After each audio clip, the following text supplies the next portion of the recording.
Hello everyone, welcome back again. तो class 8 scholarship mathematics में हमने शुरू किया है chapter number 11 that is ratio and proportion. तो इसके पहले के वीडियो में हमने एक्सरसाइज 11.2 जो है नवनीत के बुक से उसको सॉल्व किया है। तो अगर आपने वो वीडियो मिस किया तो उसकी लिंक आपको इस वीडियो के डिस्क्रिप्शन में मिल जाएंगी। तो अभी हम देखने वाले हैं एक्सरसाइज 11.3 जो है नवनीत के बुक से।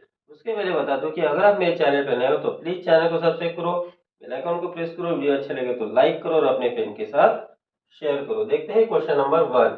If the cost of 9 kg Alfonso mangoes is rupees 1440, what is the cost of 2 kg Alfonso mangoes. तो यहाँ पे आप देखो दो क्वांटिटी दी है, एक मैंगो मैंगो कितने वो दिए है और उसकी कॉस्ट है, यानी वेट दिया है, मैंगो का वेट दिया है, दूसरा कॉस्ट दिया है। अब वेट कितना है, पहले 9 kg है, 9 kg की कॉस्ट है 1440। अब वेट कितना है 2.5 kg। अब इसकी हमें कॉस्ट फाइंड करनी है। मान लेते कि वो कॉस्ट x है। अब आप इसको लीनियर मेथड से भी कर सकते हो या फिर वेरिएशन के मेथड से भी कर सकते हो। यहाँ पे आप ऑब्जर्व करो, मैंगो के जो वेट है वो कम हो गया। वेट कम होने की वजह से उसका प्राइस भी कम हो जाएगा। ठीक है, जितने ज्यादा मैंगो परचेस करोगे उतना ज्यादा पैसा देना पड़ेगा। यहाँ पे कम मैंगो परचेस कर रहे हैं तो कम पैसा देना पड़ेगा। इसका मतलब अब हमें यहाँ पे क्या करना है कि वेरिएशन को फाइंड करना है। यहाँ कौन सा वेरिएशन हो जाएगा, एक क्वांटिटी कम हुई दूसरी कम हुई, इसका मतलब ये हो गया डायरेक्ट वेरिएशन।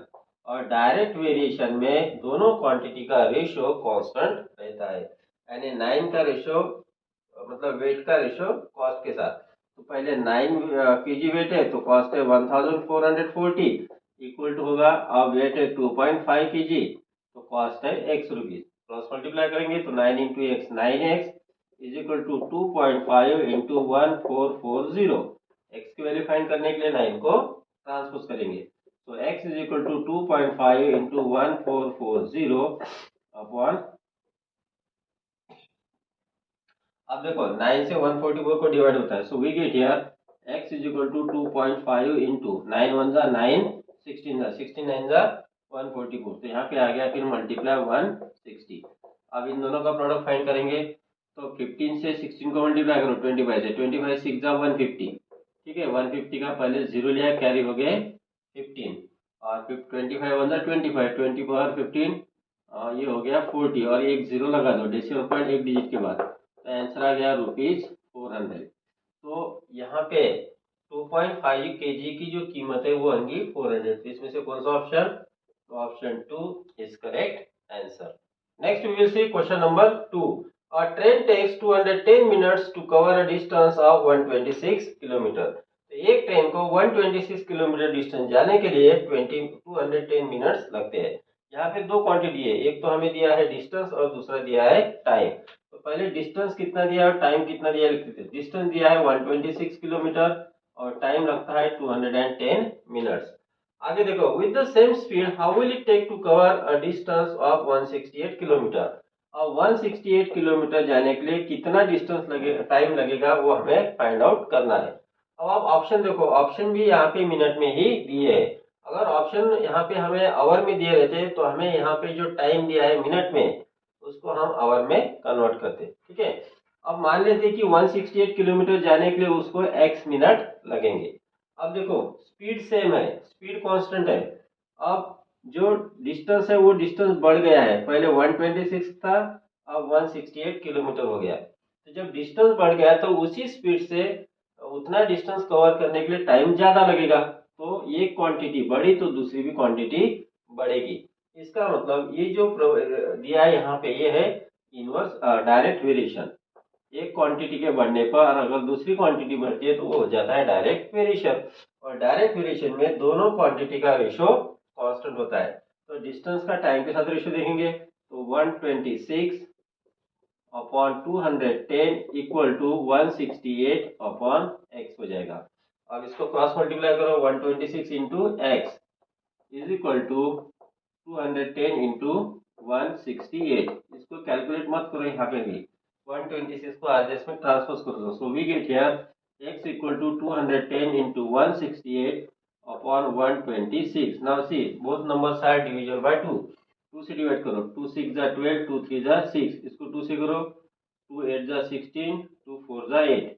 ठीक है, अब देखो यहाँ पे 7 से डिवाइड होता है, इसको भी 7 से डिवाइड होता है। 7 9 जा 63, 7 कितने जा होगा, 7 1 जा 7, 7 2 जा 12, 9 और 12 को फिर 3 से होता है, 3 3 जा 9, 3 4 जा 12। अब 3 और 21 को 7 से 3 से डिवाइड हो गया, 21 को 3 1 जा 3, 3 7 जा 21। तो यहाँ पे देखो रह गया 7 0 यानी 70 रह गया, मल्टीप्लाई यहाँ पे रह गया 4, 4 7 जा 28, एक जीरो लगा दो यानी 280 मिनट टाइम लगेगा। तो which option 4 is correct answer. Next we will see question number 3। The distance between Kolhapur and Nashik can be covered in 6 hours at the speed of 77 km per hour। तो यहाँ पे हमें time दिया है और speed दिए। तो पहले स्पीड दी है, कितनी दी है, 77 किलोमीटर पर आवर, और हमें जो टाइम है वो दिया है 6 आवर। आगे बोलो, to cover the same distance in 5.5 hour. अब उतना ही डिस्टेंस हमें 5.5 आवर में कवर करना है जितना कोल्हापुर और नासिक के बीच में है। उतना ही डिस्टेंस अब 5.5 आवर में कवर करना है, यानी टाइम कम किया है। तो टाइम कम किया तो स्पीड बढ़ानी पड़ेगी। अब कितनी स्पीड बढ़ानी है वो हमें मालूम नहीं है, ठीक है। मान लेते कि अब x स्पीड से वो ट्रेन जा रही है, तो यहाँ पे हमें फिर देना पड़ेगा x।